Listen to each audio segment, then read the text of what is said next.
Ladies and gentlemen, the transfer portal is officially open today. Buckle up.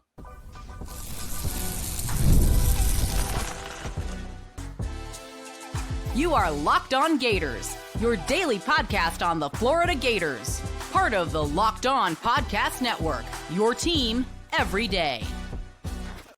Hello and welcome back to another episode of Locked On Gators, part of the Locked On Podcast Network, your team every day. Thanks for making Locked On Gators your first listen of the day every day. We are available daily and free wherever you listen to the podcast and on YouTube. Happy Monday.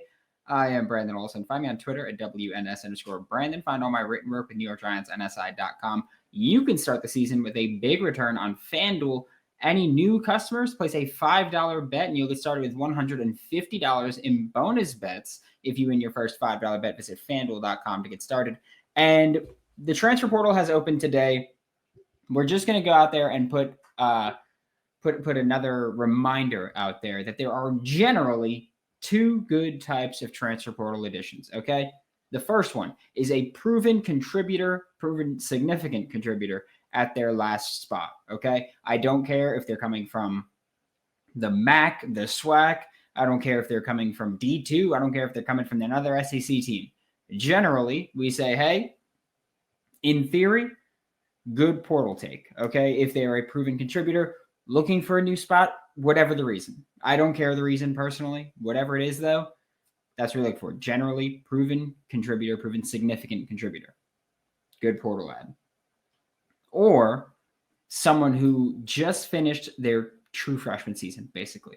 Whether they redshirted or played, finished their true freshman season here, and we look at them as an extension of the portal class. It is possible for someone to be a proven significant contributor and a true freshman, that they hit both those. That's fine. But that's generally what we're looking for, either proven significant contributor or someone who just finished their true freshman season, and we look at them as an extension of the high school class there.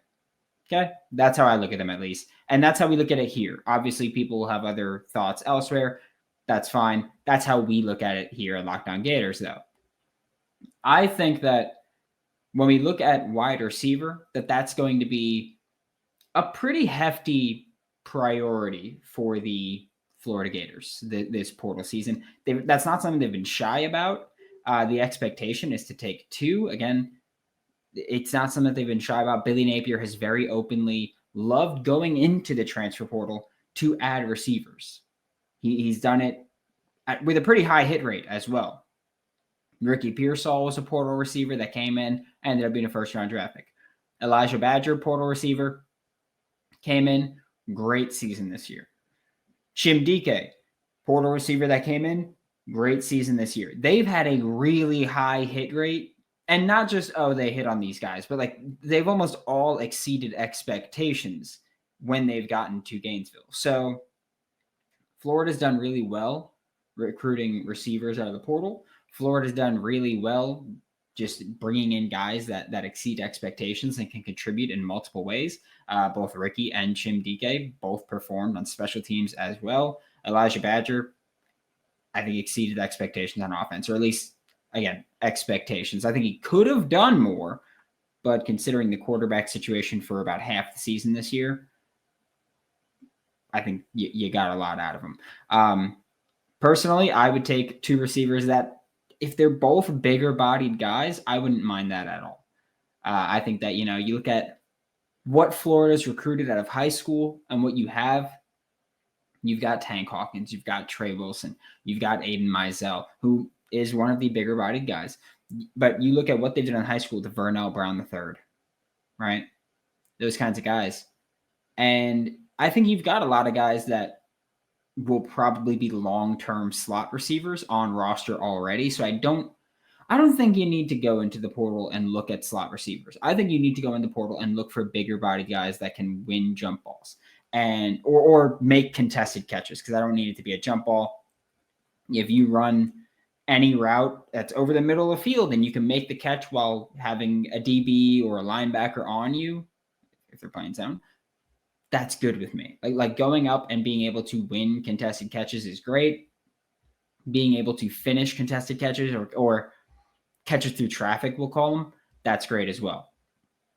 One guy that has entered the portal and that I'm looking at as I want Florida to go get him is wide receiver Nic Anderson out of Oklahoma. 6'4", 220 pounds. He's maybe the guy that we look at as an exception to the rule, right? Again, the rule being proven significant contributor last year that is looking for a new location. His issue is that he was injured for the overwhelming majority of the 2024 season. He only played in one game this year, right? So missed basically the whole year. And that's why I go, you know what? Well, maybe he's the exception to the rule. He's not a guy that we look at and we say, oh yeah, he should do this, he should do that. He's the exception to the rule. And again, those rules are general rules. You then have to go to the next level of look at the film. And Nic Anderson is someone that in 2023 was incredibly productive. 2024 was injured. And so I look at him and I say, well, he's an exception to that rule of were they productive in 2024. But in 2023, he was incredibly productive. He had 38 catches for 796 yards and 10 touchdowns. Do the math on that, because he had 796 yards, basically 800 yards on 38 catches, because he averaged 21 yards per catch. Nic Anderson, again, 6'4", 220 pounds. Had almost 300 of his almost 800 yards were after the catch. Big-bodied receiver, can go up into traffic, come down with the ball, yards after catch threat. Like, this is a guy that we're talking about as you want a big-bodied guy that's still relatively young, going to have another year, maybe two. That's another thing I think teams will look at, and I think the Gators specifically will look at, is that you're looking for a guy that can play with DJ Lagway for at least 1 year. But if you can get someone that'll play with DJ Lagway for 2 years and be able to develop that chemistry long-term, that's something to look at. Nic Anderson, someone I think that has that potential. He could have a great year and leave, but if he has a great year and you can convince him to come back so that he can put back-to-back great years on film, I think you can convince him to do that, especially with DJ Lagway coming back. So Nic Anderson is someone that I look at that I do think Florida will be contacting him. I do think Florida will look for him. He's proven as a deep threat receiver. Again, it's just he was injured this year and so didn't really play. But if you look at what he did last time, I think that's a pretty good.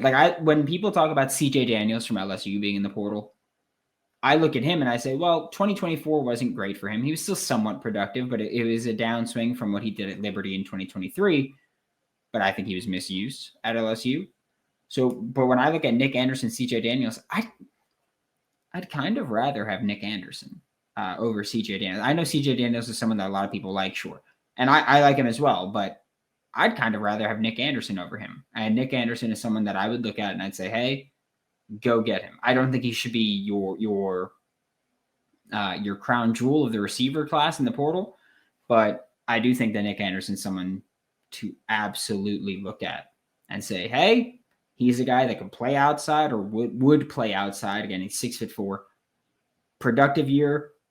Last time he was healthy in the Power 5, because it was the Power 5 then. You're looking at someone that is going to stay in the SEC and someone that can contribute from day one with DJ Lagway and also probably be a really good fit with DJ Lagway, right? A tall vertical receiver? Hell yeah. Get me that. That's what I'm looking for, right? Florida Gators are going to look into the portal for some other offensive positions. We'll talk about that next on Locked On Gators. Nothing delivers comfort and joy quite like the unrivaled quality and taste of Omaha Steaks. It's guaranteed perfection in every single bite. And right now you can save on unforgettable gifts with 50% off site-wide at omahasteaks.com. Plus, score an extra $30 off with promo code COLLEGE. With 5 generations of experience, they consistently deliver the world's best steak experience, and the gifting experts at Omaha Steaks have made it easy to deliver the perfect gift with thoughtfully curated gift packages featuring gourmet favorites. From legendary steaks to mouth-watering desserts and more. Save 50% off site-wide for a limited time at omahasteaks.com. Plus, our listeners get an extra $30 off with promo code COLLEGE. That's 50% off at omahasteaks.com and an extra $30 off promo code COLLEGE. A minimum purchase may apply. You see this beautiful gator head behind me right there? You see Albert there? Yeah, that's Team Ticker. Team Ticker is a one-of-a-kind sports sign for college sports fans, and Team Ticker is a 1.5 by 2-foot wall sign featuring the Gator logo that has a cool retro-looking LED display. And just because football season's over does not mean you can't get in with Team Ticker, okay? Because guess what? They've got stats for basketball, women's basketball, baseball, softball. They've got stats for every sport at the University of Florida, okay? Every sport the Florida Gators play in, they've got updated stats. So if you've got a Gator fan that you want to buy a gift for, Team Ticker is the place to go. They've got you covered with everything. And Team Ticker is the ultimate addition to your Florida Gator sports collection. Once you hang it up on your wall, it's going to be the talk amongst fellow Florida fans. Team Ticker's one-of-a-kind sports sign. Go to teamticker.com and use promo code LOCKEDON to receive $50 off your Team Ticker purchase.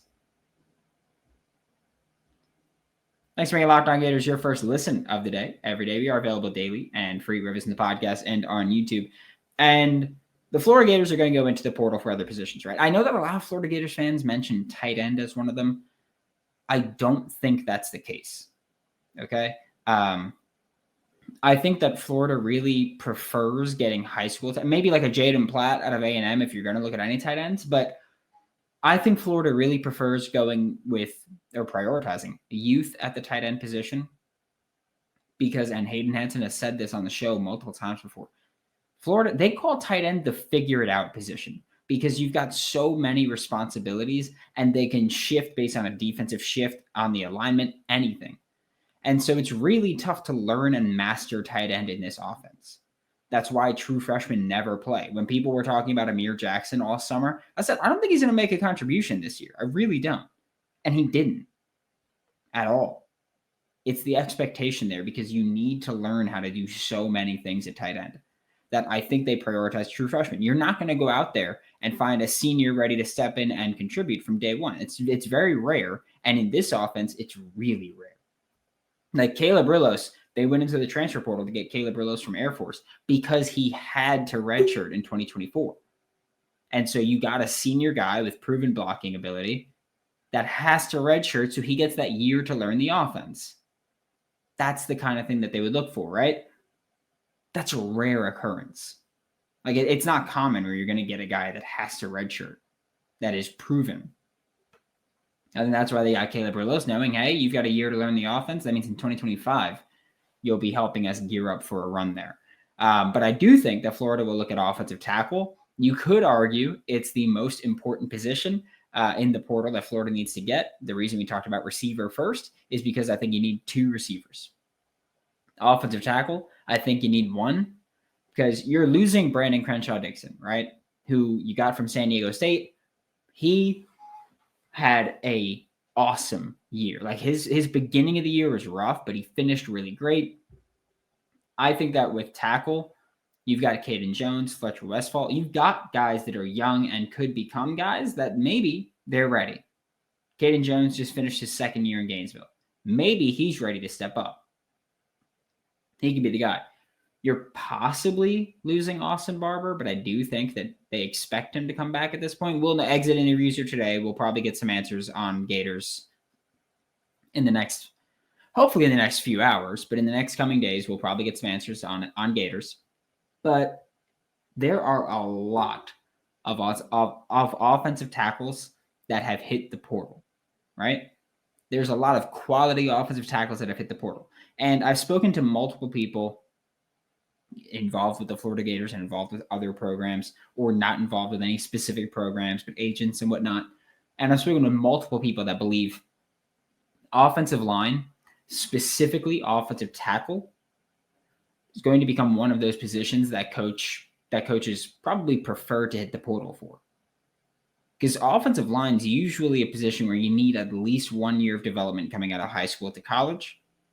At least 1 year, get into that strength and conditioning program, get to learn the technique where you can't just play bully ball with a bunch of people. So I think offensive line is becoming one of those spots where people are really looking at it and saying, maybe we just go into the portal. We grab a couple of high school players that we swing on their potential. And if they hit, they hit. But maybe for the proven products, we go to the portal. I'm not sure how sustainable an approach that is. Everybody knows how I feel, and I've been very open about how I feel about the offensive line. I think it's more important to get a unit with chemistry than it is to get just a great player out the portal. Like, yeah, having a great offensive tackle, that's great if you could add him in, but if he doesn't mesh well with what you do or with your, specifically the guard he'd be playing next to and the tight end he'd be playing next to, maybe it's not worth it. So I'm a little torn on that. I do think to get the best offensive lineman, yeah, you can go to the portal, but I do think that having multi-year chemistry might be more important. We'll see, right? We'll see whoever's right on that one. But I've spoken to multiple people that, yeah, they think that offensive line is going to be a portal position for the future. Not just for Florida, again, just in college football. So Florida, and also I want to say this and be very clear that what I'm saying right now is a fact. Offensive linemen are getting paid in the portal and high school. Offensive linemen are getting a lot of money, okay? This isn't a cheap position. This is premium, and teams are seeing when you have a bad offensive line how much it can just cripple your offense. So offensive linemen are going to get paid. Backup quarterback is a need for the Florida Gators, but I'm interested to see what happens here because we saw what happened with the offensive or with quarterback this year, right?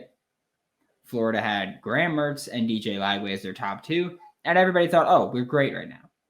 QB3 was supposed to be Clay Millen from Colorado State.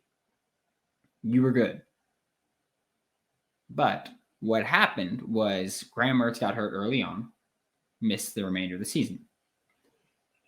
DJ Lagway stepped in, and he got hurt against Georgia. Clay Millen was a pure disappointment out of the portal in year one, and Aiden Warner overtook his spot as QB3. The Florida Gators went down to QB3. And yes, every single team, when they get down to QB3, is going to be significantly worse. Again, I think Florida was really bad at QB3. Part of it was because they whiffed on the Clay Millen evaluation, similar to how in the portal they whiffed on the Jack Miller evaluation. Graham Mertz has hit great, right? But right now, you need to land a guy that is quality, but is also fine being a backup quarterback, and that's rare. And so that's why I'm really interested / skeptical to see what the Florida Gators do with backup quarterback, because I think you need a backup QB, but I don't know if you can find a quality backup. I think you need to nail an evaluation, and that's tough to do. Because I think that you might be in a spot where you need to add a guy who you either overpay, like he's starter quality, but you overpay him to be backup, which is possible but not likely. Or you need to get a guy who you can look at his high school film and say, he's undervalued right now. And that's where Florida's kind of struggled to do. I think that's what they did with Jack Miller III, and it didn't work out for them. And so I'm really interested to see how you land a backup QB there. That's why I thought maybe they'd go two high school quarterbacks, and you hope that one of them is ahead of schedule. But it's really interesting there to see what Florida's going to do at backup QB, because I just think it's a really tough spot to portal. I think it's one of those spots where every year you need to take at least one QB, even if it's a 3-star, and you just say, hey, we're going to hope that, if anything happens in 2 years down the line, if he needs to get thrown into a game, then he's capable to do that.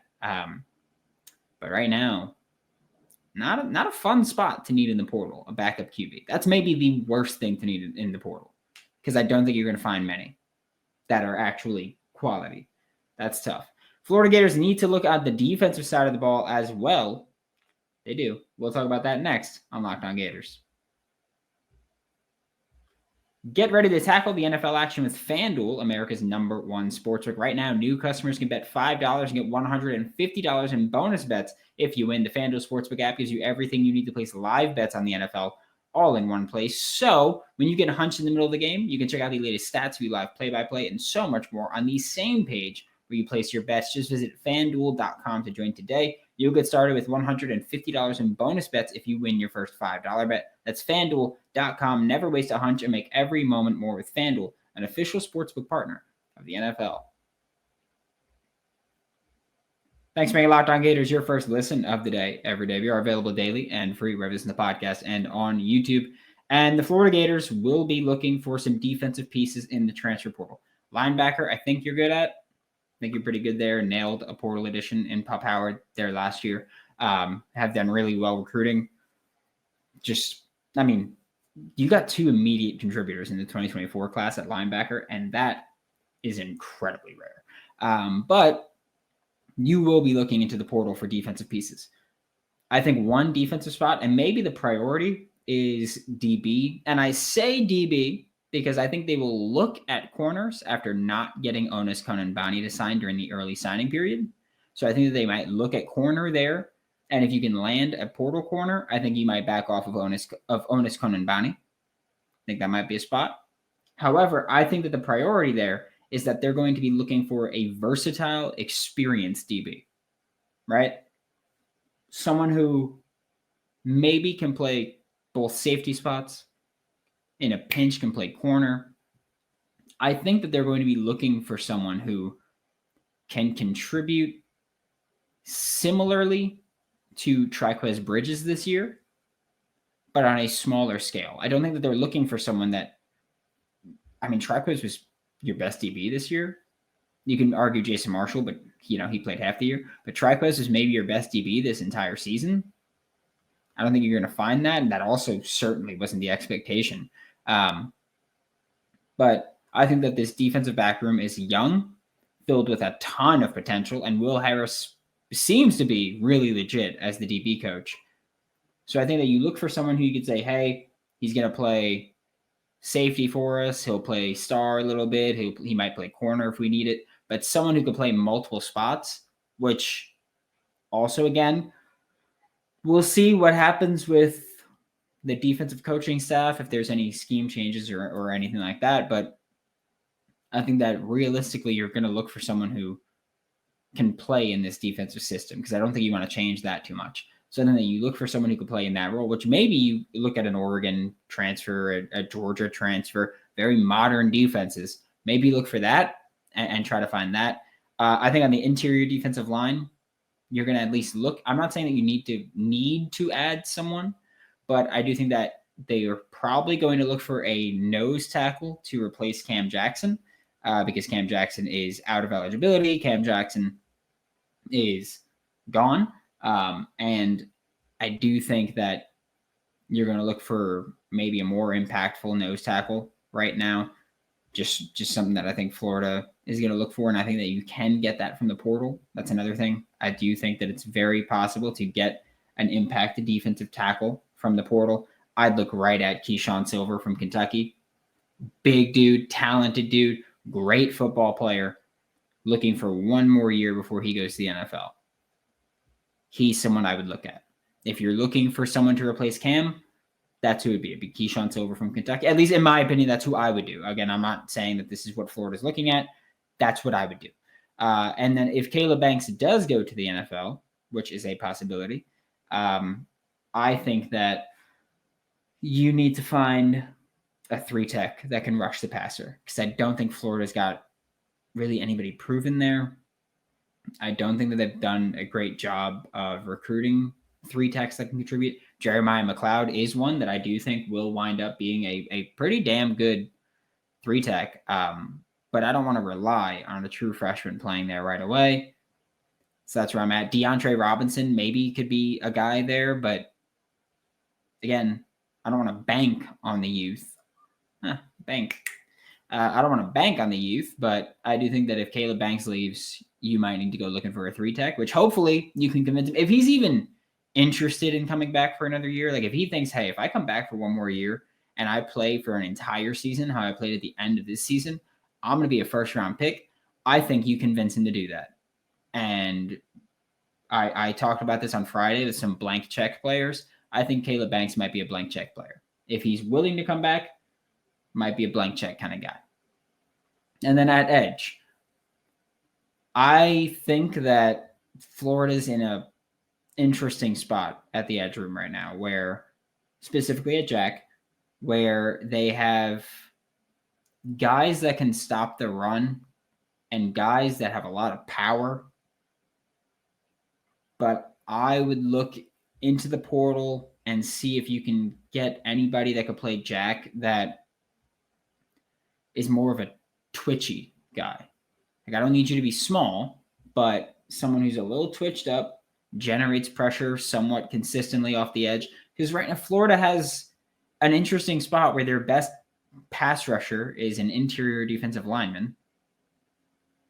And then at Jack, they have guys that stop the run great or make hustle plays great, but aren't refined pass rushers, aren't twitched up, aren't bending around the edge, aren't making those kinds of plays. Outside of George Gums, who, by the way, I think George Gums exceeded expectations. I don't think he's an awesome Jack linebacker. I think he exceeded expectations fine, but was he elite by any stretch? No, he wasn't. Jack Pyburn, was he elite by any stretch? No, he's got a lot of power, great run defender, but as far as looking for an edge pressure, Florida doesn't have that really. Like, I think Gums had the most pressures from the edge group, with 22. I don't consider Tyreek Sapp that when I'm talking about edge, I'm talking about Jack linebacker. And so George Gums had 22, and he was there. You look at just the top producing pass rushers at edge, they're way ahead of that. Like, I'm not saying Florida needs a guy that's going to get 55 pressures off the edge, but I'd kind of prefer that they had someone that did better than 22. And maybe Gums will be that next year. But if there's a guy that's twitched up and has 1 year before he's going to go to the NFL, I think you go out there and you give him the money that he needs, whatever it is, and you convince him, hey, we've got pieces that are going to put us in significant position to find success. I don't think TJ Searcy's done great this year. I think he's looking like another one where it's like, yeah, you got power. Yeah, you can defend the run, but I need you to be great here. And Florida hasn't had that. You look into the edge rooms and like you look at Antoine Powell-Ryland's a former Gator, right? He had 49 pressures this year. Princely Munyelin's a former Gator. He had 46 pressures this year. I'm not saying to get those guys. I'm just saying get similar styles to those guys and try to get that twitchy pass rusher that can just fire off the line. If you have that, they'll get pressures and sacks just off that. George Gums, I'm interested to see what he does next year with some more development. But if there's a guy that's proven at Jack and hits the portal, I'm picking up the phone and I'm calling him. I don't care. I mean, no disrespect to the guys in the Jack room, but if I can get a proven pass rusher, I'm going to get him there. Thanks for making Locked On Gators your first listen of the day. Every day we are available daily and free breakfast in the podcast. We'll be back tomorrow. Talk more Florida Gators football for Locked On Gators. I'm Brandon Olsen. Don't forget to follow me on Twitter at WNS_Brandon. Find all my written work with New York Giants NSI, and I'll see you all next time.